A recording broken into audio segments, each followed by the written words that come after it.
So mayong adlaw mga parintino, for today's video marod trip duman kita. Nga kung sa diin, diri kita mag-agi sa Tibuli, South Cotabato going to General Santos City. Nga kung sa din suno pa mga parinte, kung diri timo iya mag-agi, isa ka oras lang ara na timo iya sa Gensan. First time ko iya mag-agi diri mga parinte, so amo na hindi ako pamilyar iya sa lugar. So kung may mga maagyan ako diri nga lugar nga hindi ko man ma-mention kung ano nga lugar ini, hindi ka mo mangakig dayon ha. So bali ang punto naton diri, ipakita ko lang sa inyo ang dalan kung manami man gid. So ma-start na kita magbiyahe mga parintino. Starting point naton diri sa may poblasyon Tibuli, South Cotabato. Shout out anay sa amon nga driver nga gwapo si Romnick Laurieco. Kagang amon niya nga body man nga driver sa giapo na. Kung makapoy ang isa, siya man gabulos mag-drive, amo si Sir Abner. Kung mapansin ninyo ang dalan mga parinti, simentado kag damo iya sang mga tanom nga saging sa gilid iya sang highway. Nagapatimaan lang ini mga parinti nga ara pati nyo iya sa banwa sang Tibuli kay damo iya sang tanom nga saging diri sa may Tibuli, South Cotabato. So amo na ni mga parinti diri nga portion pasaka na ini siya, diri na kita mag-agi sa mga kabukiran. Makita nyo man ang palibot mga parinti damo sang mga hilamon, daw laka lang gid iyang nagaagi, pero makita ninyo simentado ang dalan. 2 lane lang siya mga parinte. May mga lupa pa gani sa gilid sigurado nagapundo ining mga lupa ngayon kung nagabubo ba lang mabaskog nga ulan, may mga landslide, dira nagapundo iya ang lupa mga parinte. So kung mag-agi ka mo dire, halong-halong gid, although sementado iya ang dalan, make it sure nga ang motor nyo okay ang brake, kondisyon ang makina sang mga salakyan nyo. Pinakauna gid nga dapat sikero nyo mga parinte, amo ang brake sang inyo sini mga salakyan. May mga nasugata kami diri nga mga nakamotor, kag syempre may mga 4 wheels man nga nagaagi diri. Ang mga taga Tibuli, South Cotabato, diri sila nagaagi mga parinte pakadto iya sa Gensan. Kay base iya sa experience sa mga tawo nga una na nakaagi diri from Tibuli to Gensan, isa ka oras lang mga parinte ara ka na didto. Bali maglapos ikaw dito iya sa may San Jose, sa may airport banda. May mga portion man mga parinte nga madamo iya ang mga panimalay, pero alos kadamaan kalasangan gid mga parinte, no? Makita mo ining mga puno nga dalagko, pero manami iya ang view. Karon dugay-dugay makita nyo mga parinte kung ara na kita sa tunga-tunga iya sang kabukiran.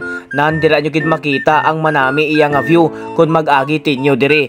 May mga portion nga pababa kag may mga portion man nga pataas. So amo na kun kisado mabuday man ang amon iya nga salakyan, pero kering-kere yan 4 wheels. Ilabi na kun motor pagid gamit mo diri mga parinte, dapat condition gid. Siguraduhon nyo gid iya ang brake. Makita ninyo ang mga lupa sa babaw mga parinte, no? Dapat iya kung magbiyahe tinyo diri kung nagaulan-ulan, mas maayo pa nga magpundo kamo kay budlay na base bala kung magka-landslide, pagkarahulog iya ang bato sa babaw, maigo pa kamo. Kumbaga para makalikaw gyapon iya sa disgrasya. Sa amon iya nga pag-agi diri mga parinte, daw wala pa kami nakasugata nga 4 wheels nga salakyan. Kadaman nga masugata namon diri amo ining mga single iya nga motor. Napansin ko madasig gid ang ila sini nga padalagan mga parinte sa ila sini nga motor. Ang iba niya may mga angkas pa, makasiling kagid nga kabisado gid nila iya ang dalan. Pero kami mga parinte kay hindi namon kabisado ang dalan, amo na nga nagahinay-hinay gid kami. Ilabi na subong mga parinte makita ninyo ang dalan nga ini pababa kami sina. So amo na nga ang amon nga driver nga si Romnick, hinay-hinay lang. Diri nga area may mga balay kami nga naagyan mga parinte, so madamo man iyang mga naga-start diri sa gihapon. Pero makita nyo ang palibot mga parinte, no? Kanami iya sang view. Sigurado ako mga parinte, isa sa mga palangabuhian sa mga tawo diri amo ining pagpananom iya sang mga gulay, kag syempre ining pagpananom man iya sang mais. Makita ninyo sa video mga parinte, no, nga ang gilid iya sang highway is bangin. So may ginbutang man iya nga barrier ang aton sini nga DPWH. Makita ninyo sa video mga parinte, green na green ang aton sini nga kabukiran, madamo pa iya sang puno. Kabay pa mga parinte, no, nga alagaan ini sang aton iya nga gobyerno kag hindi nila pag-interesan. Parehas pala itong natabo dito sa may barangay Nedlic, Cebu, South Cotabato. Grabe ang coal mining dito mga parinte. Tungod sa tong coal mining nga to, may pipila iya ka mga pagbaha ang mga nagaluntad. Ilabi na kung magbubo ang mabaskog nga ulan dito mismo sa pipila ka mga area sang Lake Cebu, South Cotabato. Kung mapansin ninyo mga parinte, medyo dasig ang amon nga salakyan, no, kay pababa ini siya. kumbaga kurulbaan, pero carry man na may salig man ako sa amo niya nga driver.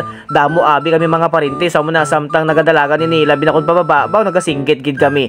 May mga balay naman kami nga maagyan diri mga parinti may mga nagabaligya man diri sang buti-buti iya nga gasolina. Ilabi na kun nagamotor ikaw hindi ka magkabalaka may mga nagabaligya diri sang gasolina. Ang highway naman mga parinti may portion nga one lane lang kaysa nasiling ko na gani kay tungod ining mga lupa nga daw ginakaon na ang isa kalin kay ti daw laka lang abi ang nagaagi diri mga parinti. Pero kung sige-sige siguro nga may mag-agi diri sa mga dalago nga salakyan sigurado maghawan gid iya ang kalsada diri mga parinti. Pero mapansin mo mga parinti daw motor halos kalabanan ang masugata namon. Kung gusto mo man iya magpahuway mga parinti kung nakapoy timo ya sa biyahe may mga hilltop ka diri nga maagyan nga kung sa din pwede timo ya magpundo kag magpahuway kag para ma-enjoy mo man ang view kaysa matuod lang gid mga parinti. First time ko nga mag-agi diri makasiling gid ako nga kanami sang view. So bali diri-diretso lang kita mga parinti may mga checkpoint man kita diri nga maagyan kasubong sini mga parinti nan may mga army nga nagabantay dira kag may mga pulis nga nagabantay sa gihapon mga parinti. So kumbaga kung adlaw timo ya mag-agi diri safe na safe gid iya mga parinti. Sa nasiling ko na hindi ka lang gid magpagabi diri kay mabudlay na. Kung i-compare ko ang dalan diri sa Tiboli going to Jensan kag sa Columbio going to Davao del Sur mga parinti mas grabe ang dalan diri kay grabe ang pasaka kag grabe man iya ang pababa dira sa may Columbio going to Davao del Sur tamang tama lang mga parinti mong pero dire pakurbada iya ang dalan may mga blind spot kag pila pa ka mga porsyon nga highway ang maagyan mga pasaka kag pababa kumbaga karadlokan gid mga parinti. Pero bilang first time amo gid na ang amo niya nga mabatyagan normal lang ina. Pero kung sa mga pirmi na nagaagi diri kabisado na ang dalan daw normal na lang ina sa ila mga parinti. Sa mga parinti bala naton nga mahilig iya nga mag-rides pwede ka mo diri makaagi mga parinti kay sigurado kung adventure ang ginapangita nyo hindi gid ka mo magmahay kung diri ka mo ya mag-agi diri nyo gid matistingan ang puwersa sang inyo siniiya nga motor. Kay kung halinti mo iya sa Tibuli mga parinti tapos makadto ka pa iya sa Jensan kung sa Coronadal timo ya mag-agi malibot ka pa pila pa ka oras ang imo sini nga makonsume. Pero kung diri timo ya mag-agi sa shortcut iya nga dalan lapit lang kung madasig padalagan mo ya kung kabisado mo basi gani hindi abtan isa ka oras ara na timo ya sa Jensan dito sa may San Jose Lapos banda mga parinti sa may airport. O diba? So bali dire-diretso lang kita mga parinti Makita nyo man sa gilid sang highway may mga barrier kag may mga aro-aro nga gid magbutang ang aton siniya nga DPWH. So shout out sa DPWH naton nga naghimo sang kalsada nga ini.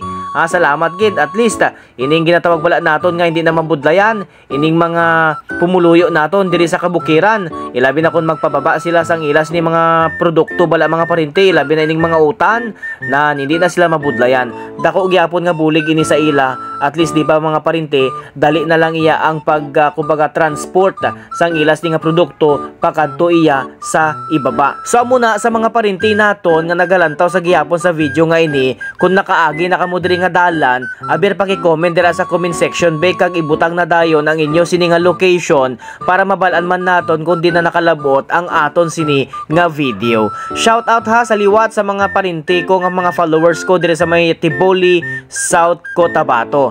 So amo na mga parinti kanami gid iya sang dalan as in kumbaga ma-relax gid ang imo sini nga mata tungod sa mga naga-green bala nga mga kabukiran naton madamo sa mga puno nga nakatanom diri mga parinti kabay pa nga hindi na gid iya makalbo ining kabukiran naton diri. Sa amo ni mga parinti dulhugon duman nga dalan pakurbata pagid. So amo na nga dapat ang brake mo alalay gid lang kay kung hindi mo mag-alalay dire-diretso gid ikaw basi mahulog timo sa bangin madisgrasya ka pa. So hindi basta-basta ang pag-agi diri mga parinti dapat ang driver hindi kabado kay kung kabado ikaw ay ambot na lang gid ambot lang ano matabo sa imo. Shout out gali sa aton sini mga overseas Filipino workers. Madamo gid nga salamat sa always nga paglantaw sang akon nga video kag madamo gid nga salamat sa pag-share sang akon sini mga video. So dire-diretso lang kita mga parinti hindi kita madula diri kay isaanon man lang ang national highway dire-diretso lang kita kag kung nagaduha-duha ka mo hindi ka mo mahuya nga magpundo kag mamangkot ka mo iya sa tawo. Pero makita nyo mga parinti kanami isang dalan simentado wala ka sang rough road nga maagyan. So again kung gusto nyo yung mag-adventure diri ka mo agi. from Tiboli, South Cotabato, going to Jensan. Tandaan nyo, lapos ka mo dito sa may San Jose, sa may Jensan na, sa may airport banda. So sa liwat mga parinte, madamo gid nga salamat sa paglantaw sang video nga ini.